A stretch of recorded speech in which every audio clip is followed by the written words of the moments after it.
Hoy vamos a presentar un caso muy interesante y relevante sobre ética profesional en el ámbito jurídico, que involucra la actuación de un abogado defensor en un caso de legítima defensa.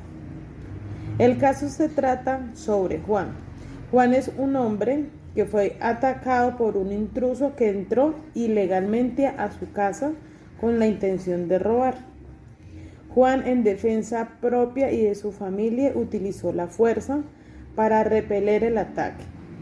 Posteriormente a ese suceso, fue representado en el juicio por el abogado José, quien presentó pruebas y argumentos para demostrar que Juan actuó bajo la figura legal de legítima defensa. Este caso plantea una cuestión fundamental. Primero, ¿fue la conducta del abogado José ética? Segundo, ¿defendió correctamente a su cliente respetando los principios morales y legales o hubo algún aspecto que pueda cuestionar su ética profesional? Para responder estas preguntas, nuestro equipo ha dividido la tarea en dos posturas opuestas. Dos posturas defenderán el por qué consideramos que el abogado actuó éticamente y otras dos posturas donde se expondrán los motivos por los cuales podría no haberlo hecho. Y finalmente se evalúan los argumentos y tomará una decisión fundamentando su elección con argumentos claros.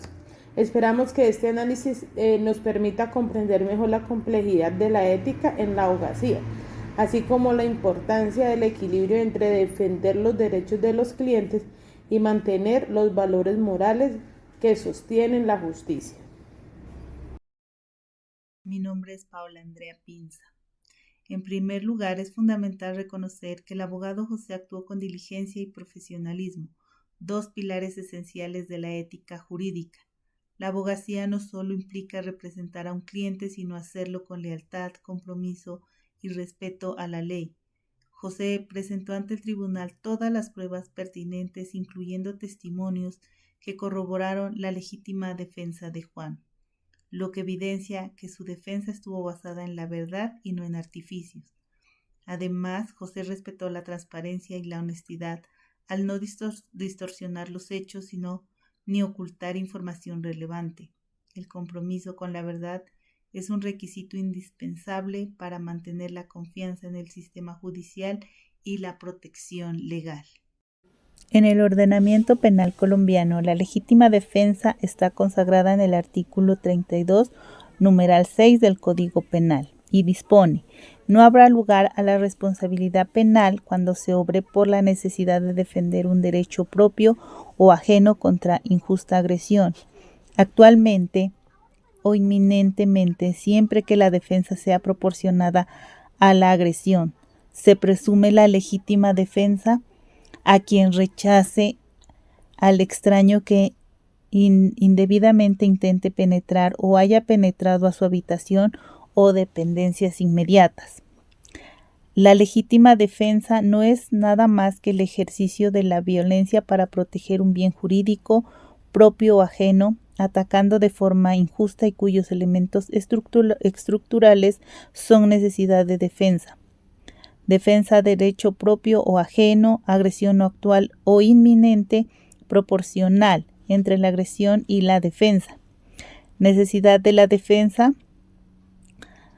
tratándose del primer requisito. La necesidad de la defensa debe considerarse necesaria cuando la naturaleza de la agresión así lo exija, es decir, cuando no exista otro medio idóneo para evitar la agresión, y es que la defensa no pretende evitar delitos, sino salvar bienes. Ello puede realizarse en tanto el peligro sea evidente, aun antes de que el daño o el ataque se haya hecho efectivo. Y después de ocurrido, la defensa tiene razón de ser cuando comienza el peligro y puede defenderse en tanto permanezca el riesgo o se continúe el daño o la agresión. Buen día, mi nombre es Angela Carrillo. Voy a dar unos argumentos a favor del abogado. Entonces, para mí, él actuó con base a la verdad, con pruebas. El abogado José presentó pruebas que respaldaban objetivamente la versión de Juan, como el ingreso ilegal del intruso, el peligro que representaba. También apoyó los testimonios presenciales que confirmaban que su cliente actuó en legítima defensa, lo cual demuestra una conducta profesional, fundamentada y respetada del proceso legal. Puedo decir que defendió los derechos fundamentales de su cliente. José cumplió con su deber al garantizar que Juan tuviera una defensa justa, protegiendo su derecho a la persuasión de inocencia y defenderse frente a una acusación. Y su actuación permitió que se reconociera el derecho de Juan, que era proteger su vida y la de su familia, lo cual la acción de ética conforme pues en función de su rol como abogado. Puedo decir otro argumento, que fue leal al proceso judicial y principio de oportunidad. El abogado pues no solo defendió a Juan, sino que le hizo dentro de sus límites legales y éticos, sin La ética del abogado, podríamos decir que aunque la defensa es un derecho fundamental, la ética profesional exige también imparcialidad y objetividad en la presentación de los hechos. Es posible cuestionar si el abogado José presentó el caso de forma parcial, omitiendo aspectos que podrían haber proporcionado un contexto más amplio y justo sobre lo ocurrido. Además, la legítima defensa requiere que el uso de la fuerza sea proporcional a la amenaza. Si el abogado defendió la actuación de Juan sin cuestionar posibles excesos, podría estar avalando una conducta que, aunque legal, puede resultar moralmente reprochable. Buen día, mi nombre es Angie Alexandra Carrillo. Voy a dar unos argumentos que cuestionan la ética del abogado.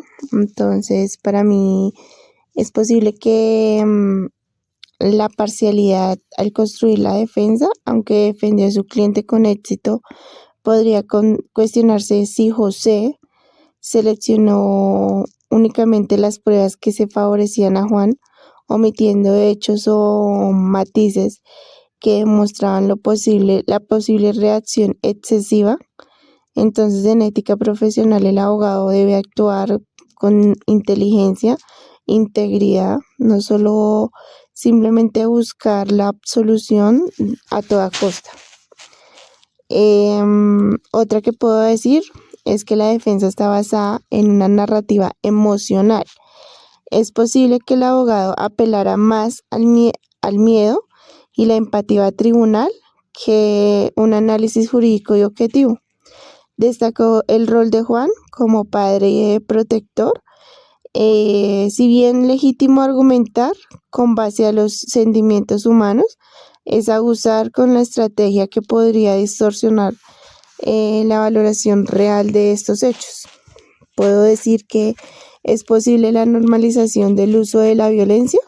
Al justificar completamente la reacción de Juan, el abogado José podría estar promoviendo indirectamente la idea que cualquier acto violento en defensa personal es automáticamente legítimo sin un examen crítico de proporcionalidad y necesidad real de la acción.